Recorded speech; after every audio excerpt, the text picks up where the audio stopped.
کاروباری بندشیں برداشت کرتا رہا، کیسے خواتین کی عزت کی پامالی برداشت کرتا رہا، گھریلو عورتوں کو گھسیٹے جانے تک کے واقعات کو برداشت کرتا رہا۔ اس کے علاوہ مسلسل گرفتاریوں کا خوف، مسلسل چھاپے، اور بالآخر غالباً تقریباً 2-3 ہفتوں کی جو ان کی گمشدگی تھی، اس کے بعد آج یہ منظر عام پر آئے۔ تو اس سارے واقعات کو اپنی آنکھوں میں ضرور رکھیے گا، اپنے ذہن میں اس کو ضرور رکھیے گا، فیصلہ کرتے وقت، اپنی رائے دیتے وقت، کہ کچھ تو مجبوریاں رہی ہوں گی، یوں ہی کوئی بے وفا نہیں ہوتا۔ آپ سب پر اس کی میں رائے جو ہے اس کے بارے میں تجزیہ آپ سب پر چھوڑتا ہوں، آپ جو بھی تجزیہ دینا چاہیں وہ اس کے بارے میں ضرور دیں۔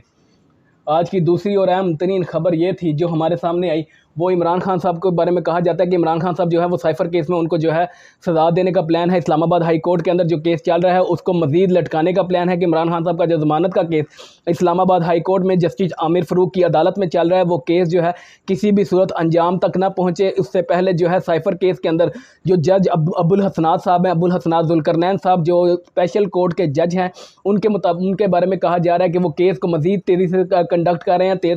جو ٹرائل ہے اس کو مزید تیز کیا جا رہا ہے۔ کسی بھی صورت عمران خان صاحب کو جو ہے 10 سے 12 سال کی سزا سنا دینی ہے، کسی بھی صورت ان کو سخت سے سخت سزا سنا کر پابند سلاسل رکھنا ہے۔ اس وقت جو مقتدر حلقے ہیں، جو طاقتور حلقے ہیں، وہ یہ چاہتے ہیں کہ پاکستان تحریک انصاف کسی بھی صورت الیکشن کا حصہ نہ بنے۔ الیکشن کا حصہ پاکستان تحریک انصاف اس لیے ان کو روکا جا رہا ہے کہ پاکستان تحریک انصاف کی پائی کی کوئی پارٹی اس وقت جو ہے الیکشن میں نہیں ہے، کوئی بھی ایسی پارٹی نہیں موجود جو پاکستان تحریک انصاف کو ٹکر دے سکے، ان کی مقبولیت کو چیلنج کر سکے۔ کوئی سیاسی رہنما اس قد کا اس وقت پاکستانی سیاست میں موجود نہیں ہے جو عمران خان صاحب کے سیاسی قد کا مقابلہ کر سکے۔ آپ نے دیکھا ہوگا کہ جو مریم نواز شریف کا جلسہ تھا شاہدرہ کے اندر، وہ کس قدر فلاپ گیا۔ لاہور جو ان کا سیاسی گھڑ تھا، اس کے اندر ان کو ایک بار پھر شرمندگی کا سامنا کرنا پڑا۔ اس کے اندر ان کو جو ہے پاکستان جو لاہور کی غیور عوام تھی، انہوں نے ایک سیٹ بیک دیا، ان کو مسترد کیا، جیسا کہ ہم نے دیکھا تھا کہ مختلف سرویز کے مطابق بھی لاہور پاکستان مسلم لیگ نواز کے ہاتھوں سے نکل چکا ہے۔ سو اس وقت جو خبر نکل کر ہمارے پاس سامنے آئی ہے وہ یہ ہے کہ عمران خان صاحب کو جو سائفر کے اندر سزا دینی ہے، اور سزا دینے کے لیے یہ چاہیے کہ ان کو کسی بھی طرح جو ہے سائفر کیس جو ہے تیز تر چلایا جائے۔ ہم نے آپ کو پہلے بھی یہ خبر دی تھی کہ جو اٹک جیل سے ڈیالہ جیل میں ان کو منتقل کیا جا رہا ہے، تو ایسا نہیں ہے کہ ان کو طاقتور حلقوں کو عمران خان صاحب پر رحم آ گیا، بلکہ ٹرائل کو مزید تیز کیا جا رہا ہے، کیونکہ شاہ محمود قریشی صاحب جو ہیں وہ اڈیالہ جیل کے اندر موجود ہیں، عمران خان صاحب جو ہیں وہ اٹک جیل کے اندر موجود تھے۔ تو اٹک جیل میں بار بار جو ایک ٹریولنگ کا مسئلہ تھا، جو ٹریولنگ ڈیوریشن تھی، اس کو کم کرنے کے لیے کہ پہلے جج صاحب جو تھے وہ اڈیالہ جیل میں شاہ محمود قریشی کا کیس سنتے تھے، پھر اس کے بعد جو ہے اٹک جیل میں جا کے وہ عمران خان صاحب کے کیس کو سماعت کرتے تھے۔ تو اس ٹائم سپین کو کم کرنے کے لیے جو دونوں ملزمان ہیں عمران خان صاحب اور شاہ محمود قریشی صاحب، ان کو ایک جگہ پر جمع کیا گیا ہے، اور یہاں پر اب ان کا ٹرائل جو ہے مزید تیز کیا جا رہا ہے کہ کسی بھی صورت مقتدر حلقے جو چاہتے ہیں کہ ان کو سزا سنائی جائے، کسی بھی صورت ان کو پابند سلاسل کیا جائے، کسی بھی صورت ان کو الیکشن سے نکال باہر کیا جائے۔ اور یہاں پر ہمارے پاس جو اگلی خبر تھی وہ بھی یہی تھی، اسی کے ساتھ جڑی ہوئی ہے کہ خان صاحب جو ہے وہ صدر عارف علوی کے رویے سے نہایت شرمندہ ہے اور نہایت ناراض ہیں۔ ان کی شدید خفگی ہے اس معاملے میں کہ صدر صاحب جو یہ حرکات کر رہے ہیں، صدر صاحب کی یہ جو تمام چیزیں ہیں وہ عمران خان صاحب کو بتائی جا رہی ہے کہ صدر صاحب جو ہے اپنے پریزیڈنٹ ہاؤس کے اندر کن کن لوگوں سے ملاقات کر رہے ہیں، اور اس کے حوالے سے بھی عمران خان صاحب جو ہے صدر کے رویے سے اس لیے بھی جو ہے کچھ خفا ہیں، وہ اس لیے کہ پاکستان تحریک انصاف کے کارکنان پر مکمل کریک ڈاؤن ہوا ہے، ان کے گھروں پر چھاپے مارے جا رہے ہیں مسلسل۔ ان کے جو رہنما ہیں وہ اپنی جو ایک آزادانہ زندگی ہے وہ گزارنے سے محروم ہیں، ان کی آزادانہ زندگی پر قدغن ہے۔ پاکستان تحریک انصاف کے رہنماؤں کے گھروں کی چادر و چادرواری کا تقدس جو ہے بارہا پامال کیا جاتا رہا ہے، ابھی بھی پامال کیا جاتا رہا ہے۔ آپ کو یاد ہوگا میاں آباد فاروق، ان کے بیٹے جو تھے وہ بھی اسی وجہ سے چلے گئے، ان کی جو جنازے میں شرکت کا موقع تو دیا گیا، مگر وہ اس وقت کیا فائدہ، اور اس کے بعد جنازے کے فوراً بعد باپ کو جو ہے پولیس لے گئی۔ اور اب یہاں پر دیکھتے ہوئے یہ سامنے ہے کہ ریاست نے جو ہے یہ فیصلہ کر دیا تھا کہ کسی بھی صورت پاکستان تحریک انصاف کو دیوار سے لگانا ہے۔ ریاستی مشینری پوری ایکٹیو ہوئی، پاکستان تحریک انصاف کو دیوار سے لگایا گیا، ان کے کارکنان کو جو ہے جبری طور پر گمشدہ کیا گیا۔ جو کارکن نہیں مانا، جو رہنما نہیں مانا، اس کا حال پھر عثمان ڈار کی طرح کیا گیا۔ اب یہ متوقع ہے کہ جناب فاروق حبیب صاحب بھی کسی وقت میں جو ہے ہم سمندر عام پر آتے ہیں، کیونکہ فاروق حبیب صاحب بھی جو ہیں وہ لاپتہ ہیں کافی دن سے۔ اب وہ دیکھتے ہیں وہ کس وقت سامنے آتے ہیں، اور اگلی پریس کانفرنس شاید کہ فاروق حبیب صاحب کی ہو۔ نہیں ٹوٹا تو عمران ریاض خان نہیں ٹوٹا، لیکن اللہ تعالیٰ نے سب کا جو ضبط ہے، سب کا حوصلہ ہے، وہ ایک برابر نہیں رکھا۔ کچھ جو ہے آپ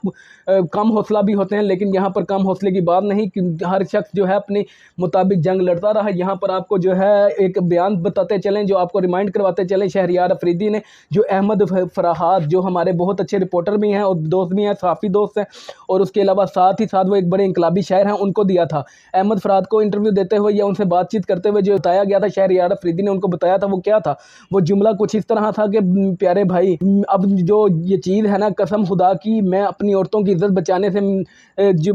بچائی ہے، یعنی ان کا کہنا تھا کہ میں نے اپنی عورتوں کی عزت بچائی ہے۔ جب وہ شہریار افریدی کو عدالت میں لایا گیا، شہریار افریدی نے جو ہے احمد فرہاد سے گفتگو کی تو اس سے کہا کہ چھوٹے بھائی، خدا کی قسم میں نے اپنی عورتوں کی عزت بچائی ہے، شلوار کی طرف انہوں نے یہ اشارہ کیا، اور احمد فرہاد نے ہمیں یہ جو ہے پورا سینیریو بیان کیا۔ ان کی ٹویٹ بھی موجود ہے احمد فرہاد کی اس حوالے سے۔ آپ کو یاد ہوگا اسی حوالے سے جو ہے ابرار الحق صاحب جو تھے، ان کا بھی ایک بیان تھا۔ ابرار الحق نے کہا تھا کہ میں اب بات ہمارے گھروں کی عورتوں تک آ گئی تھی، اس لیے مجھے پارٹی چھوڑنا پڑی۔ تو اس طرح کے مزید ایک واقعات کی طویل جو ہے کربناک واقعات کی فہرست ہے۔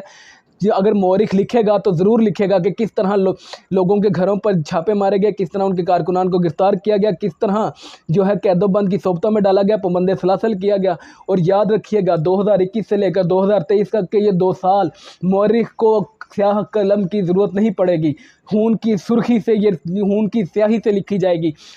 اس واقعات کو بیان کرنے کے لیے خون درکار ہے، خون، اور وہ خون پاکستان تحریک انصاف کے کارکنان دے رہے ہیں۔ تو صدر سے برہمی کا جو کی وجہ تھی وہ ہم نے بتائی کہ صدر جو ہے اس وقت کچھ نہیں کر رہے، ملک میں جو ہے بنیادی انسانی حقوق ان کو معطل کر دیا گیا ہے۔ الیکشن جیسے جو سب سے بڑا انسانی بنیادی حقوق ہے کسی بھی ریاست کے لیے، کسی بھی ریاست کی عوام کے لیے، اسے معطل کر دیا گیا ہے۔ پنجاب اور خیبر پختونخوا کے جو انتخابات ہیں وہ گزشتہ 5-6 ماہ سے ملتوی ہیں۔ نگران حکومتیں مزید سے مزید طویل ہوتی چلی جا رہی ہیں، لیکن الیکشن کے کوئی اثرات نظر نہیں آ رہے۔ اس کے بعد اب اسی سنا میں پاکستان کی قومی اسمبلی بھی ہے، وہ بھی ٹوٹ چکی ہے، پاکستان کی قومی اسمبلی ختم ہو چکی ہے، لیکن ملک میں عام انتخابات کی کوئی خبر سامنے نہیں آ رہی، کوئی فری اینڈ فیئر الیکشن کے حوالے سے خبر سامنے نہیں آ رہی۔ اور صدر اس حوالے سے جو تاریخ دیتے ہیں وہ بھی نہایت بوگس تاریخ صدر نے دی تھی۔ صدر نے اپنی جو تاریخ دی اس سے تو بہتر تھا کہ تاریخ نہ دیتے، کم از کم کچھ بھرم تو باقی رہ جاتا، لیکن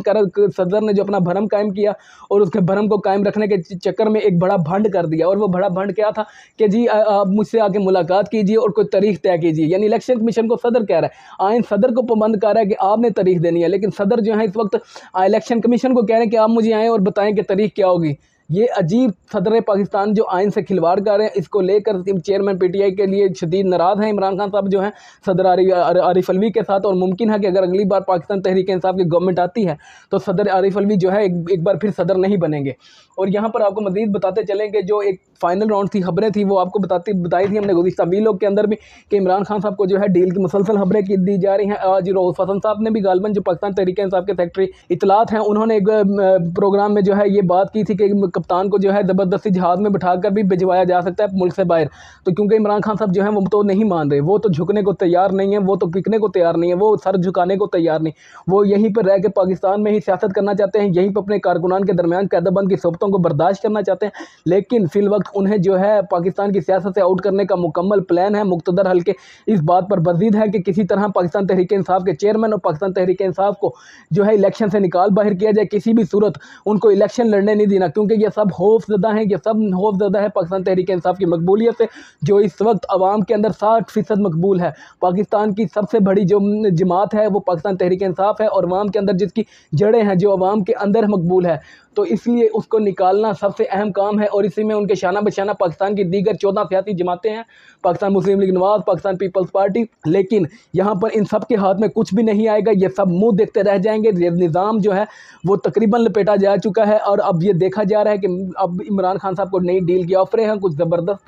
زبردستی کام کروانے کی بھی کوششیں ہیں، کچھ یہ خبریں بھی آ رہی ہیں کہ عمران خان صاحب کو، جیسا کہ ہم نے آپ کو کل کے ویلوگ میں کہا تھا کہ عمران خان صاحب اگر ڈیل کے لیے نہیں مانتے تو یا تو انہیں زبردستی باہر بھجوا دیا جائے گا پاکستان سے، یا پھر انہیں زہر دے کر مار دیا جائے گا۔ جیسا کہ آپ کو یاد ہوگا کہ عمران خان صاحب پر ایک قاتلانہ حملہ ہو چکا ہے، اب دیکھتے ہیں کہ یہ قاتلانہ حملے کے بعد اب جو زہر دینے کی کوششیں ہیں وہ کس حد تک کامیاب ہوتی ہیں، لیکن اللہ پاکستان تحریک انصاف کے چیئرمین عمران خان صاحب کو محفوظ رکھے۔ اور یہاں پر خبر کے آخر میں،